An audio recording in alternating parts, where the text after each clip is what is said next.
If you ever rode the Haunted Mansion ride at Disney World, I did when I was 8 years old, and then again when I was 11, and then again when I was 14, all 3 times. Spectacular. Is the movie that good?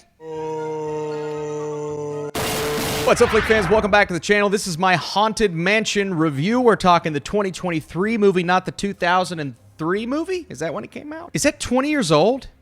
Good Lord. Let's talk about this movie. Here's the premise. A single mom named Gabbie, she hires a tour guide, a psychic, a priest, a historian, all of those things to help exorcise her newly bought mansion after discovering it's inhabited by ghosts. This is rated PG-13. There's thematic elements, scary action, but nothing that families, specifically kids, can't handle. I guess I know why it wasn't rated PG, but back in the day, man, this would have been like rated G. This would have been nothing because it really is a film that's built and made for families, but it's also a movie that's supposed to make you go, that's the ride at Disney World. So I want to see a 2-hour movie about it. 2 hours is long enough. I don't know if that's the case here, but we have a great cast. Owen Wilson, Rosario Dawson, Tiffany Haddish, Danny DeVito, Jamie Lee Curtis. Jared Leto's in this movie? Is it?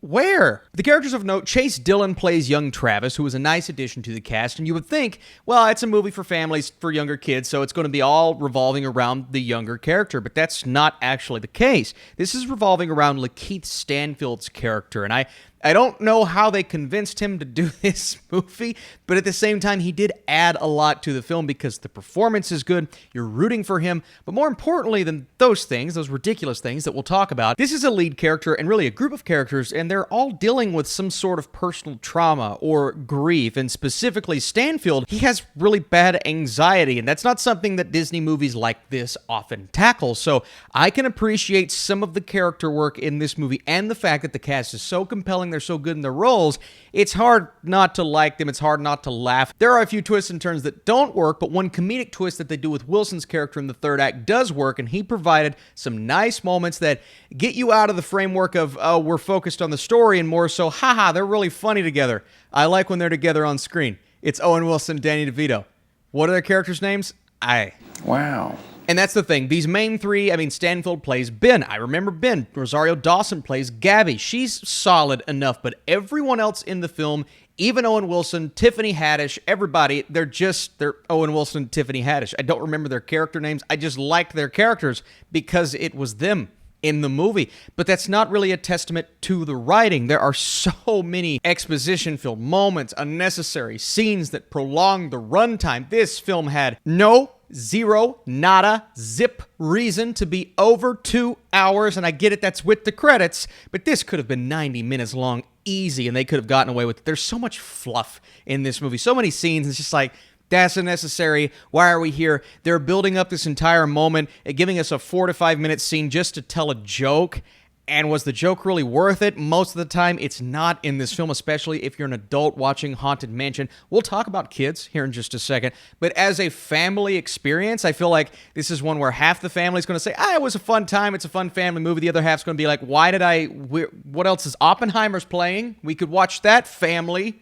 What a family film. Did somebody say boom? There are pacing problems, and the rules of this world, of this haunted house that they are in, they're not often explained well enough. They're explained, and they're like, oh, the ghosts, they're going to follow us around everywhere we go, but throughout the movie, they go places, at the beginning they do, but then they'll go places and the ghost isn't following them around, or they'll do something and they just broke the rule that they established earlier in the film, so the writing is very inconsistent in this movie. It also feels just a tad lazy because they're clearly squeezing in moments and Easter eggs and nods to the original ride, and that's great if you're subtle with it, and even 1 or 2 moments. You don't have to be fully subtle, but it's more than that. There are like 5 or 6, probably more moments in this movie where they're not subtle, it's on the nose, and it comes across as just another Disney movie based around a ride. The same vein as, I guess, the original Haunted Mansion. Look, I like that movie as a kid, and then I watched it when I was a bit older. I'm like, no, that's not very good, but at least it hit the target audience, I guess.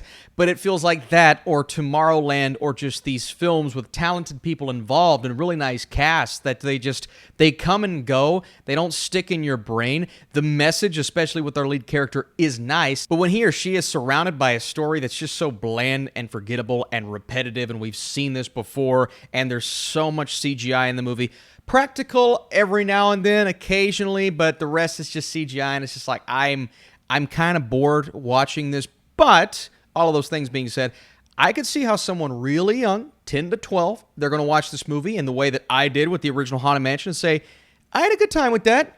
This is one that I could watch a couple of times, grow up with, have a bit of nostalgia for. So in that way, I have to give it a few kudos there, some nice family moments. Also, I love you, Danny DeVito, Jamie Lee Curtis. You're incredible, but there's no reason for your characters to take up so much time in this movie, specifically Jamie Lee Curtis. So why are we going back here? I love her, but why are we going back here? Why? Before I give you my score, I have to know, what Disney movie based on a ride is your favorite Pirates of the Caribbean? Duh. And are you watching Haunted Mansion this weekend? Or Oppenheimer? Or Barbie? Haunted Mansion is not as bad as the trailer suggested, nor is it as interesting as it should be with such a fun cast. Stanfield's Ben has a nice arc, but most others are underdeveloped. The plot is unmemorable and inconsistent. It's fine for families, but somewhat bland. I mean, is that not the most encouraging thing in the world? You could go to an actual Haunted Mansion. Do that. I'm coming back with a brand new review for A24's Talk to Me, and I can't wait to see it. I'll see you soon.